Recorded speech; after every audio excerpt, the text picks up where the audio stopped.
భక్తులందరికీ కూడా చాళుక్య కుమారరామ భీమేశ్వర స్వామి సామర్లకోట పట్టణంలో ఉన్నటువంటి గోదావరి తీరంలో ఉన్నటువంటి ఈ క్షేత్రం నుంచి శుభాకాంక్షలు తెలియజేస్తూ ఈ క్షేత్రంలో ఉండేటువంటి విశేషాలని మీకు ఈ ఛానల్ ద్వారా తెలియజేస్తున్నాం. ఈ స్వామివారు స్కాంద పురాణంలో తారకాసుర సంహార ఘట్టం దీని యొక్క ఘట్టం. తారకాసురుడు అనేటువంటి రాక్షసుడు ఘోరమైన తపస్సు చేస్తే ఆ తపస్సుకు మెచ్చి బ్రహ్మదేవుడు ఆయనకు ఒక లింగం ప్రసాదిస్తే ఆ మెడలో లింగం ధరించిన తర్వాత అతనికి వరగర్వం చేత చావు లేకుండా వచ్చింది. ఆ వరగర్వం చేత అందరూ కూడా బాధపడుతూ ఋషుల్ని అందరినీ కూడా బాధలు పెడుతున్నారు. ఆ బాధలకి తట్టుకోలేక విష్ణుమూర్తి వారి దగ్గరికి వెళ్ళారు. ఆ విష్ణుమూర్తి వారు వాళ్ళని సముదాయించి కొంతకాలం ఆగండి, కాలం ఆగిన తర్వాత వాళ్ళకి ఒక విధమైనటువంటి నేర్పరితరంగా పంపించేశాడు. వాడు పంపించిన తర్వాత కొంతకాలం అయింది. అయిన కాలాన్ని దక్ష యజ్ఞం జరిగింది. దక్షుడు అనేటువంటి ప్రజాపతి యజ్ఞం చేస్తే తన కూతురైనటువంటి పార్వతి అల్లుడైనటువంటి పరమేశ్వరుని పిలవకుండా నిరీశ్వర యాగం చేస్తున్నారు. ఆ నిరీశ్వర యాగం చేయడం వల్ల కొంతమంది ఋషులు వచ్చారు, కొంతమంది రాలేదు. వచ్చినా సరే రాకపోయినా సరే యాగం చేస్తానని చెప్పారు.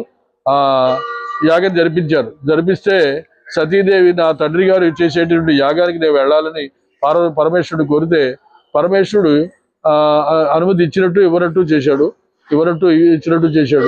ఈ విధంగా చేస్తున్న యజ్ఞాన్ని తెలుపుకొని యజ్ఞం ధ్వంసం చేయాలని సతీదేవి వెళ్ళింది. ఎవరు పలకరించలేదు. పలకరించిన కారణంగా ఆవిడ చాలా అవమానం పడింది. దక్షుణ్ణి చెప్పించింది కూడాను, నువ్వు ఇలా చేసిన దానికి చాలా బాధపడుతున్నావు. పార్వతీ పరమేశ్వరుని అల్లుడి కుమార్తెని హింసలో దుర్మార్గపు మాటలు మాట్లాడావు, అందుచేత నువ్వు దక్ష యజ్ఞం ధ్వంసం చేయాల్సి తను భస్మం అయిపోయింది.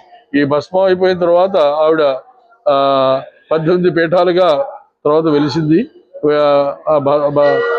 అప్పుడు శివుడికి ఇది తెలిసి కోపం వచ్చింది. ఆ కోపంతో ఆయన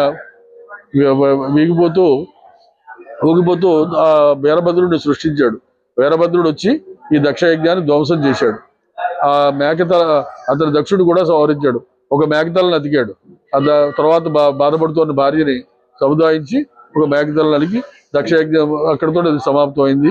కొంతకాలం అయింది. మళ్ళీ దేవతలందరూ కూడా వెళ్ళి విష్ణుమూర్తిని ప్రార్థిస్తే ఇప్పుడు సమయం అయింది, మన రతి మన్మధుల్ని పంపించి యోగంలోకి వెళ్ళిపోయాడు ఈశ్వరుడు. ఆ యోగంలో ఉన్న ఈశ్వరుడిని బయటికి తీసుకురావాలి. పార్వతీదేవిగా పుట్టింది ఈ సతీదేవి హేమవంతుడి కుమార్తెగా అక్కడ సేవలు చేస్తోంది. ఈ యోగంలో ఉన్న ఈశ్వరుడిని తీసుకురావడానికి రతి మన్మధుల్ని అక్కడికి పంపించారు హిమాలయ పర్వతాల్లోకి.